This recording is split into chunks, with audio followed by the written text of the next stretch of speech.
ଚୁଲି ପାଇଁ ଆକ୍ରମଣ, ମାରଣାତ୍ମକ ଆକ୍ରମଣ କରି ଯୁବକ ଫେରାର। ସାର୍ବଜନୀନ ରାସ୍ତା କଡ଼ରେ ଥିବା ଗୋଟିଏ ଚୁଲି ପାଇଁ ମାରାତ୍ମକ ଆକ୍ରମଣ। ଏଭଳି ଘଟଣା ଦେଖିବାକୁ ମିଳିଛି ମୋରଡ଼ା ଥାନା ଅନ୍ତର୍ଗତ ମୋରଡ଼ା ପଞ୍ଚାୟତ ଅଧୀନ ଝାଟିଗଡ଼ା ଗ୍ରାମରେ ବୋଲି ଅଭିଯୋଗ ହୋଇଛି।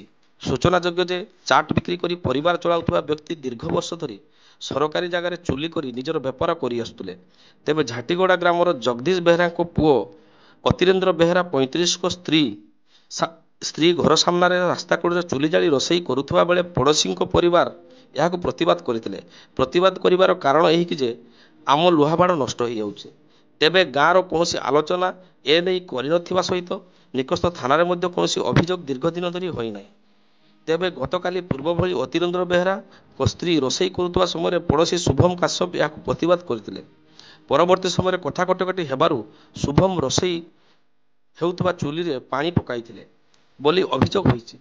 ଏଥିରେ ଧୀରେ ଧୀରେ ପାଟିତୁଣ୍ଡ ବଢ଼ିଥିଲା। ପାଟିତୁଣ୍ଡ ଶୁଣି ଅତିରେନ୍ଦ୍ର ଘରୁ ବାହାରି ଆସିଥିଲେ। ସେହି ସମୟରେ ଅତିରେନ୍ଦ୍ରଙ୍କ ଚୁଲିରେ ପାଣି ପକାଉଥିବା ଶୁଭମଙ୍କ ସହିତ ପାଟିତୁଣ୍ଡ ହେବା ପରେ ପାଇପକୁ ନେଇ ଟଣାଝିଙ୍କା ହେଉଥିବା ସମୟରେ ହଠାତ୍ କିଛି ନ ବୁଝି ଶୁଭମଙ୍କ ବଡ଼ ଭାଇ ପ୍ରିୟାଂଶୁ କାଶ୍ୟପ ଏକ ଲମ୍ବା କଣ୍ଟା ବାଉଁଶ ବାଡ଼ିରେ ଅତିରେନ୍ଦ୍ରଙ୍କୁ ହଠାତ୍ ମୁଣ୍ଡରେ ମାରାତ୍ମକ ଆକ୍ରମଣ କରି ପକାଇଥିଲେ ବୋଲି ଅଭିଯୋଗ ହୋଇଛି। ଘଟଣାସ୍ଥଳରେ ଅତିରେନ୍ଦ୍ର ଅଚେତ ହୋଇ ପଡ଼ିଥିଲେ। ସ୍ୱାମୀର ଏଭଳି ପରିସ୍ଥିତି ଦେଖି ସ୍ତ୍ରୀ ପୁଅ ମାରାତ୍ମକ ଆକ୍ରମଣ ପ୍ରିୟାଂଶୁଙ୍କୁ ଦୌଡ଼ାଇଥିଲେ କିନ୍ତୁ ଘଟଣାସ୍ଥଳରୁ ଖସି ପଳାଇବାରେ ସଫଳ ହୋଇଥିଲେ। ପରବର୍ତ୍ତୀ ସମୟରେ ଅତିରେନ୍ଦ୍ରଙ୍କ ମୁଣ୍ଡରୁ ଅତ୍ୟଧିକ ରକ୍ତସ୍ରାବ ହେବାରୁ ବାରିପଦା ମେଡିକାଲକୁ ପରିବାର ଲୋକ ନେଇଥିଲେ। ପରବର୍ତ୍ତୀ ସମୟରେ ଗୁରୁତର ହେବାରୁ କଟକ ପଠାଯାଇଥିବାର ଜଣାପଡ଼ିଛି। ଉକ୍ତ ଘଟଣାକୁ ନେଇ ପରିବାରବର୍ଗ ମୋରଡ଼ା ଥାନାର ଦ୍ୱାରସ୍ଥ ହୋଇଥିଲେ। ଉଭୟ ପରିବାର ଥାନାର ଦ୍ୱାରସ୍ଥ ହେବା ପରେ ଅଭିଯୁକ୍ତଙ୍କ ପରିବାର ପକ୍ଷରୁ ଥାନାରେ ଲିଖିତ ଅଭିଯୋଗ ହୋଇଛି। ପରେ ଏକ କାଉଣ୍ଟର ଅଭିଯୋଗ ମଧ୍ୟ ହୋଇଛି। ଉକ୍ତ ମାରପିଟ ଘଟଣା ସମୟରେ ଘଟଣାକୁ ରୋକିବା ପାଇଁ ଶୁଭମ କାଶ୍ୟପ ଓ ତାଙ୍କ ସ୍ତ୍ରୀ ପକ୍ଷରୁ ଜାତିଆଣ ଆକ୍ଷେପର ଲିଖିତ ଅଭିଯୋଗ ମୋରଡ଼ା ଥାନାରେ ହୋଇଛି। ତେବେ ଉକ୍ତ ଘଟଣା ସମୟରେ ଶୁଭମ ଓ ସ୍ତ୍ରୀକୁ ଟଣାଉଟରା କରି ବେକରୁ ସୁନା ଚେନ୍ ଛିଣ୍ଡାଇ ନେଇଥିଲେ ବୋଲି ଅଭିଯୋଗ ହୋଇଥିବା ବେଳେ ଉକ୍ତ ଘଟଣା ଘଟିଥିବାରେ ଅନେକ ପ୍ରତ୍ୟକ୍ଷଦର୍ଶୀ ଏହାକୁ ମିଛ ବୋଲି କହିଥିବା ଜଣାପଡ଼ିଛି। ଏନେଇ ମୁଖ୍ୟ ପ୍ରତ୍ୟକ୍ଷଦର୍ଶୀ ତଥା ମୋରଡ଼ା ନାୟବ ସରପଞ୍ଚ ପୂର୍ଣ୍ଣିମା ବେହେରା ସୁନା ଚେନ୍ ଚୋରି ପାଖରୁ ଜାତିଆଣ ଆଫେକୁ ମନଗଢ଼ା କାହାଣୀ କହିଛନ୍ତି। ଅପରପକ୍ଷରେ ଉକ୍ତ ଘଟଣା ସମୟରେ ଗାଁର ଅନେକ ଲୋକ ଘଟଣାସ୍ଥଳରେ ଥିବା ଜଣାପଡ଼ିଛି। ତେବେ ଗୁରୁତର ଅତିରେନ୍ଦ୍ରଙ୍କ ମା ସୁଭଦ୍ରା ବେହେରାଙ୍କ ଏତଲା କ୍ରମେ ମୋରଡ଼ା ଥାନାରେ 402/23 କେସ୍ ନମ୍ବରରେ ମାମଲା ରୁଜୁ କରାଯାଇ ତଦନ୍ତ ଚାଲିଛି। ଉକ୍ତ ଘଟଣାକୁ ରାଜନୈତିକ ରୂପ ଦେବାକୁ ଚେଷ୍ଟା କରାଯାଉଥିବା ବେଳେ ଏହାକୁ ପ୍ରକୃତ ତଦନ୍ତ ହେଲେ ପ୍ରକୃତ ଘଟଣା ସାମ୍ନାକୁ ଆସିବ ବୋଲି ଖୋଲାଖୋଲି ଆଲୋଚନା ହେଉଛି।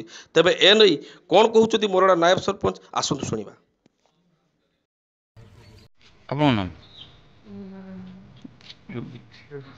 ପୂର୍ଣ୍ଣିମା ବେହେରା। କ'ଣ ହେଇଛି ଘଟଣା ଯେଉଁ ଥାନାରେ ଅଭିଯୋଗ ହେଇଛି? ଆପଣ ଦେଖିଛନ୍ତି, ସାକ୍ଷୀ ହିସାବରେ ଅଛନ୍ତି ବୋଲି ଆମେ ଶୁଣିବାକୁ ପାଇଲୁ। କ'ଣ ଘଟଣା? ତାଙ୍କ ରାସ୍ତା କଡ଼େ ଗୋଟେ ଚୁଲି ତିଆରି କାହାର? ଆମର ଅତିରେନ୍ଦ୍ର ବେହେରା ରାସ୍ତା କଡ଼େ ଗୋଟେ ଚୁଲି ତିଆରି କରିଥିଲେ। ସେ ଚୁଲିକୁ ନେଇକିନା ଗଣ୍ଡଗୋଳ ହେଲା। କାହା ମଧ୍ୟରେ? ଶୁଭମ ବେହେରା କାଶ୍ୟପ, ଶୁଭମ କାଶ୍ୟପ ସେ କହୁଛି ଚୁଲି ଏଠୁ ଉଠେଇ ଦିଅ।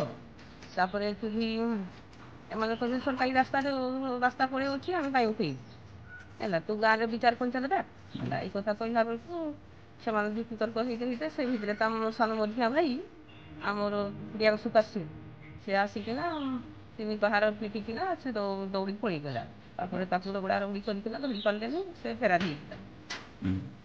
ତ ଏଇ ପାଇପ୍ ଟାଣାଟୁଣି କାହା ମଧ୍ୟ ହୋଇଥିଲା? ଶୁଭମ କାଶ୍ୟପ ସେଇଟା କିଏ ପାଇପ୍ ଟାଣାଟୁଣି ହେଇଥିଲା? ଅତିରେନ୍ଦ୍ର ବେହେରା ଆଉ ଆମର ଶୁଭମ କାଶ୍ୟପ ଦେଇକି ଚୁଲିରେ କିଏ ପାଣି ପକାଇଲା? ଶୁଭମ କାଶ୍ୟପ।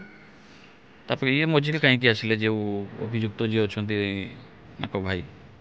ସେ ସେମିତି କିଛି ସେମାନେ ତା ସାଙ୍ଗରେ କିଛି ଯୁକ୍ତିତର୍କ ପାଟିଗିରି କିଛି ବି ନାହିଁ। ସେ ହଠାତ୍ ଆସିକିନା ଆକୁ ପିଟିକିନା। କେଉଁଥିରେ ପିଟିଲେ? ବାଡ଼ିରେ। ଆପଣ ଦେଖିଛନ୍ତି? ଆଜ୍ଞା। ଆପଣ ଯେତେବେଳେ କ'ଣ କରୁଥିଲେ? ଆମ ପିଲାରେ ଠିଆ ହେଇଥିଲି ସାମନାରେ। କେମିତି ପିଟିଲେ? ଗୋଟେ ମାଡ଼ ଦେଇଛୁ, ପଛପଟୁ ମାଡ଼ ଦେଲେ। ଗୋଟେ ମାଡ଼ ଆମର ବାମ ହାତରେ ମାଡ଼ ହେଇଛି, ଆଉ ପାଖରେ ମାଡ଼ ହେଇଛି। କେଉଁଥିରେ ପିଟିଲେ? ବାଡ଼ିରେ। ତାପରେ କ'ଣ ହେଲା? ତାପରେ ସେ ପଡ଼ିଗଲା, ଅତିରେନ୍ଦ୍ର ବେହେରା ପଡ଼ିଗଲା ତଳେ ମାଡ଼ ହେଲା ବେଳକୁ। ସେ ସେତେବେଳକୁ ପିଟି ଦେଇକିନା ଆମ ପ୍ରିୟାଂଶୁ କାଶ୍ୟପ ସେ ଦୌଡ଼ି ପଳାଉଥିଲା। ତାକୁ ସୁଭଦ୍ରା ବେହେରା ଆଉ ତାଙ୍କ ପୁଅ ସେମାନେ 2 ଜଣ ହେଇକିନା ଧରିବା ପାଇଁ ଚେଷ୍ଟା କଲେ, ଧରି ପାରିଲେନି। ଆଉ ସେଇ ଭିତରେ ଶୁଭମ କାଶ୍ୟପ ଆଉ ତା ବୋହୂ ସେମାନେ ଆସିକିନା ଠେଲାପେଲା ହେଇଗଲେ। ସେ ସୁନା ଚେନ୍ କଥା ମିଛ। ସେ ଆପଣ କହୁଛନ୍ତି ତାଙ୍କ ସୁନା ଚେନ୍ ଛଡ଼େଇ ନେଇଛନ୍ତି? ନା, ସେଟା ମିଛ। ସେଠି ଗାଁ ଲୋକ ଅନ୍ୟାନ୍ୟ ଲୋକ ଅନ୍ୟମାନେ ବି ଥିଲେ। ଦେଖିଛନ୍ତି? ଆଜ୍ଞା।